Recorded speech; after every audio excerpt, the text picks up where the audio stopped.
ഷിരൂർ മണ്ണിടിച്ചിലിൽ മരിച്ച അർജുന്റെ സഹോദരി അഞ്ജുവിന്റെ സൈബർ ആക്രമണ പരാതിയിൽ ലോറി ഉടമ മനാഫിനെതിരെ കേസെടുത്ത് പോലീസ്. സമൂഹത്തിൽ സ്പർദ്ധ വളർത്താൻ ശ്രമിച്ചുവെന്നാണ് എഫ്ഐആർ. ശിക്ഷിക്കപ്പെട്ടാലും താൻ അർജുന്റെ കുടുംബത്തിനൊപ്പമാണെന്ന് മനാഫ് പ്രതികരിച്ചു. അതിനിടെ മനാഫ് ഭീഷണിപ്പെടുത്തിയെന്ന പരാതിയുമായി കോഴിക്കോട് സ്വദേശിയായ തടിമിൽ ഉടമ രംഗത്തെത്തി. വൈകാരികത ചൂഷണം ചെയ്ത് പണപ്പിരിവ് നടത്തുന്നു എന്നതുൾപ്പെടെ മനാഫിന് നേരെ അർജുന്റെ കുടുംബം ഗുരുതര ആരോപണങ്ങൾ ഉന്നയിച്ചിരുന്നു. ഇതിനു പിന്നാലെ വ്യാപക സൈബർ ആക്രമണമാണ് കുടുംബം നേരിടുന്നത്. കഴിഞ്ഞ ദിവസം അർജുന്റെ സഹോദരി അഞ്ജു നൽകിയ പരാതിയുടെ അടിസ്ഥാനത്തിലാണ് പോലീസ് മനാഫിനെ പ്രതിയാക്കി കേസെടുത്തത്. സമൂഹത്തിൽ ഭിന്നിപ്പുണ്ടാക്കാൻ ശ്രമിച്ചെന്നാണ് എഫ്ഐആർ. പോലീസിന്റെ സൈബർ വിങ് പ്രത്യേകം സോഷ്യൽ മീഡിയ വാച്ച് ചെയ്തിട്ടുണ്ട്.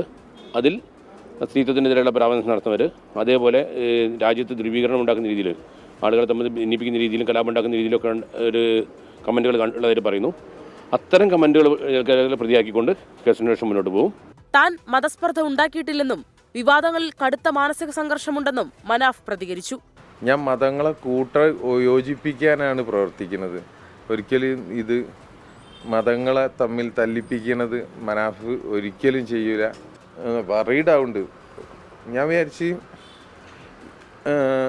ഇവനെ കിട്ടിയോട് കൂടിയിട്ട്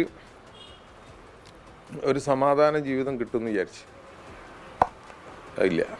അതിനിടെ ലോറി ഉടമ മനാഫ് ഭീഷണിപ്പെടുത്തിയെന്ന പരാതിയുമായി കോഴിക്കോട് സ്വദേശിയായ തടിമിൽ ഉടമ രംഗത്തെത്തി. റാണിവുഡ് ഇൻഡസ്ട്രീസ് ഉടമ KV ശശിധരനാണ് പോലീസിനെ സമീപിച്ചത്. കള്ളക്കേസിലൂടെ മില്ല് തട്ടിയെടുക്കാൻ മനാഫ് ശ്രമിച്ചെന്നും കോടതിയെ സമീപിച്ചാണ് സ്വത്ത് തിരിച്ചുപിടിച്ചതെന്നും ശശിധരൻ പറഞ്ഞു. എൻ്റെ ഭാര്യ ഉണ്ടേനും മില്ലിൽ ഭാര്യനോട് കഴിച്ചുകൂട്ടി പറഞ്ഞ് ഭർത്താവിനെയും മകനെയും നിങ്ങൾ അധികം കാണില്ലിട്ടോ എന്ന് പറഞ്ഞു ഞാൻ കൊന്നുകളയും നടക്കണം.